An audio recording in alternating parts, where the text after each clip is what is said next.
Bonjour et bienvenue sur un épisode de Oser réussi sur l'opinion des autres. Je suis Violaine Herriot et ravie de vous partager cet atelier. Dans un premier temps, nous définirons exactement ce que c'est que l'opinion des autres, puis je vous poserai des pistes de sortie pour échapper à l'opinion des autres. Alors commençons. Qu'est-ce que l'opinion des autres? L'opinion des autres, c'est ce que les autres pensent tout simplement. Et certains d'entre vous pensent qu'ils peuvent contrôler l'opinion des autres. Mais vous savez quoi? C'est impossible de contrôler l'opinion des autres. Pourquoi? Parce que l'opinion des autres dépend de ce que les autres sont. Et donc, vous n'avez aucune possibilité de contrôle sur ce que les autres sont. Vous ne pouvez pas contrôler leurs opinions, même si vous êtes la plus jolie, la plus intelligente, la plus forte, celle qui a le plus beau poste. Vous ne pouvez pas contrôler l'opinion des autres. Alors, certaines personnes pensent qu'en modifiant leur comportement, cela modifiera l'opinion des autres et ils seront plus aimés parce qu'ils ont modifié leur comportement. Prenons l'exemple, si vous êtes une poire, par exemple, et que vous n'aimez pas... Pardon, je reformule. Prenons l'exemple que vous n'aimez pas les poires. Vous n'aimez pas les poires, un point, c'est tout. Même si on vous présente la plus douce, la plus parfumée, la plus tendre, la plus moelleuse des poires, comme vous n'aimez pas les poires, vous ne mangerez pas la poire. Je sais que parfois c'est difficile à comprendre, mais si vous avez compris ça, bravo. Si vous êtes sur le chemin, bravo. C'est quoi la difficulté et quels sont les comportements que nous pouvons avoir quand on se sent dans le regard de l'autre moins aimé? Il peut y avoir de la colère avec une sensation d'injustice. On peut se sentir blessé, blessé jusqu'à en tomber malade.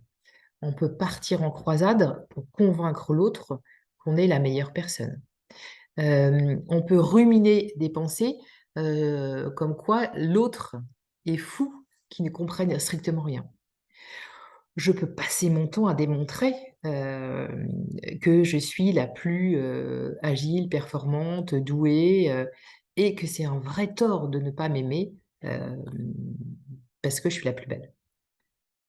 Le risque de ces comportements-là, c'est vraiment de perdre beaucoup d'énergie pour une quête qui n'aura que comme résultat de vous éloigner des autres et de vous éloigner de votre moi profond.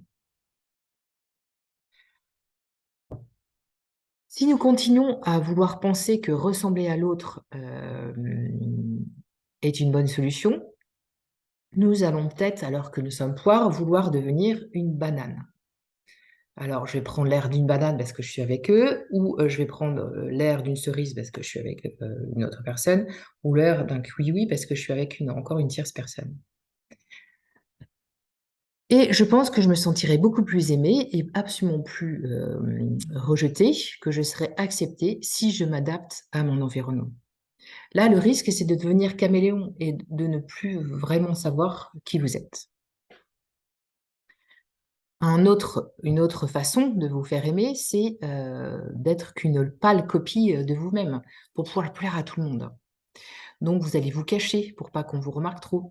Vous allez vous retenir d'être vous-même par peur d'être rejeté. Vous allez vous forcer à agir en fonction d'eux. Le risque là, c'est de devenir transparente en fait. Peut-être même d'aller jusqu'à avoir honte de soi. Comme vous ne saurez plus qui vous êtes, puisque vous êtes qu'une pâle copie de ce que vous êtes, vous allez peut-être ne plus vous aimer. En tout cas, vous ne saurez plus ce que vous voulez, ce dont vous avez besoin, quelles sont vos qualités et vos valeurs. Tous ces comportements, ça arrive à beaucoup de personnes dans le monde, hein, qui n'osent pas rayonner de leur lumière ou de leur énergie parce qu'ils ont juste peur du regard de l'autre. Donc, ils sont plus authentiques et ils n'ont pas la vie euh, qu'ils rêvent ou la place qu'ils doivent avoir dans la vie. Alors, pourquoi c'est aussi dur pour certaines personnes de ne pas se préoccuper du regard des autres? Très souvent, c'est parce que nous attribuons notre propre valeur au regard de l'autre.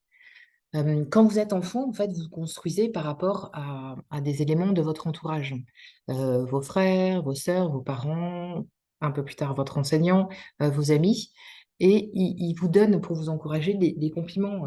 T'es doué en maths, t'es malicieux, t'es travailleur, énergique. Et ça, on sent bien que ça conforte notre confiance. Donc, à l'âge adulte, en fait, nous continuons sur ce principe dans notre nouvel environnement, donc avec les collègues, les patrons, les amis et notre conjoint. Donc, on pourrait presque dire que nous sommes devenus accros, en fait, à ces phrases positives. Alors, qu'est-ce qui se passe quand il y a une absence d'éléments positifs dans une phrase ou quand il y a une critique? Eh ben, on ressent tout de suite un manque d'amour. On a notre moi qui est en train de se dire, oh, qui perd un peu de confiance en soi, hein. On peut même accuser l'autre d'être nul, hein, de ne pas vous comprendre. On peut même le rejeter, hein, car c'est trop dur de vivre ce sentiment de désamour, alors que justement, dans le comportement que vous prenez, c'est pour valider cet amour de l'autre. Dans ce mécanisme, vous l'aurez compris, hein, vous donnez la puissance à l'autre et vous devenez dépendant du regard de l'autre. Et ça, c'est insécurisant et déstabilisant, parce que nous n'avons aucun contrôle sur le regard de l'autre. Donc voilà ce que je peux vous proposer pour les prochains jours. C'est un, de définir qui est le patron en vous-même. Est-ce vous ou est-ce l'autre? Deux, de vous accepter tel que vous êtes. Vous êtes ceci, vous êtes cela, et c'est très bien comme ça. Et la troisième chose, c'est d'accepter que les autres peuvent se tromper sur vous. Ils le comprendront plus tard ou pas, et c'est de leur responsabilité.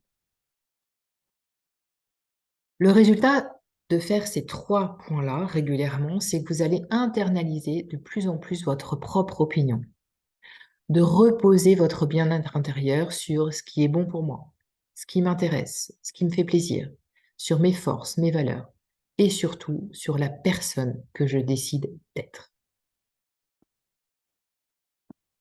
Fort de ces découvertes, ça me fait rire cette phrase.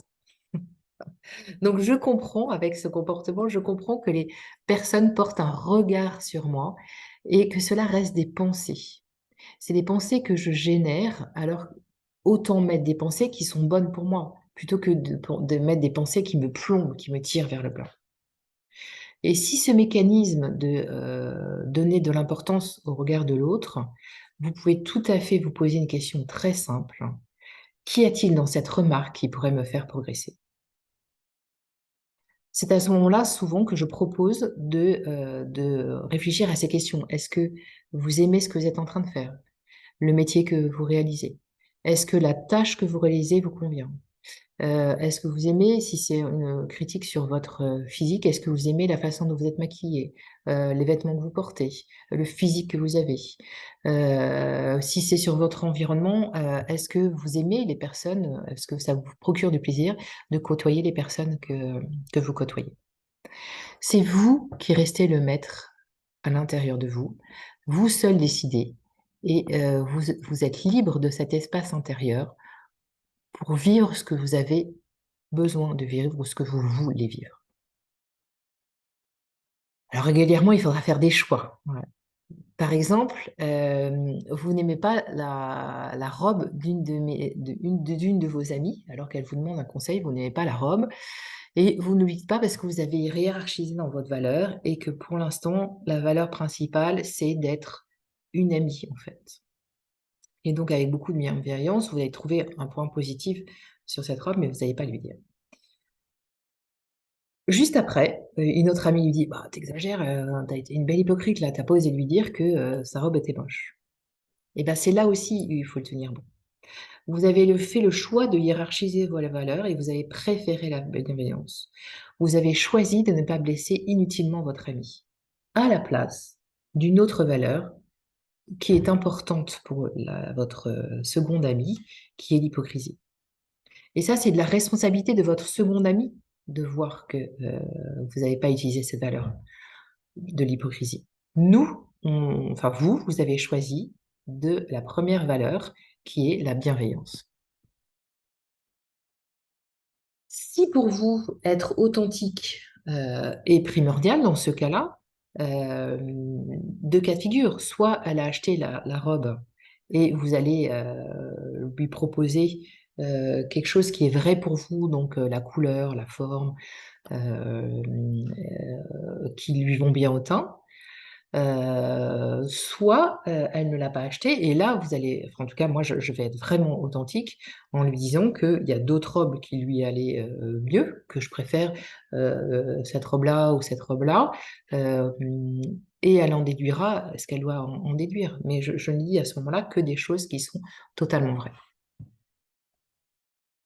Être authentique est primordial pour réussir.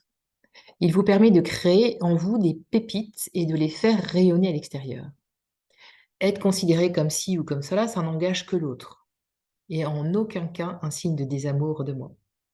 Par exemple, cette vidéo, elle est totalement imparfaite et c'est OK pour moi, en fait, parce qu'il y a beaucoup d'authenticité et beaucoup de naturel. C'est vraiment ça que je veux vous faire passer. Les commentaires que vous me ferez, certains seront hyper positifs et je les en remercie, d'avance.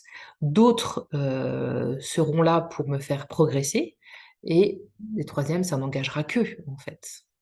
Mais ça sera une découverte de qui je suis, de comment vous me voyez, et je suis libre de choisir ce qui va m'être bénéfique et de refuser le reste. Donc le soir dans un cahier, ou dans le document que je vous ai mis en copie, vous pouvez consigner vos pensées, toutes celles qui vous permettent d'avancer.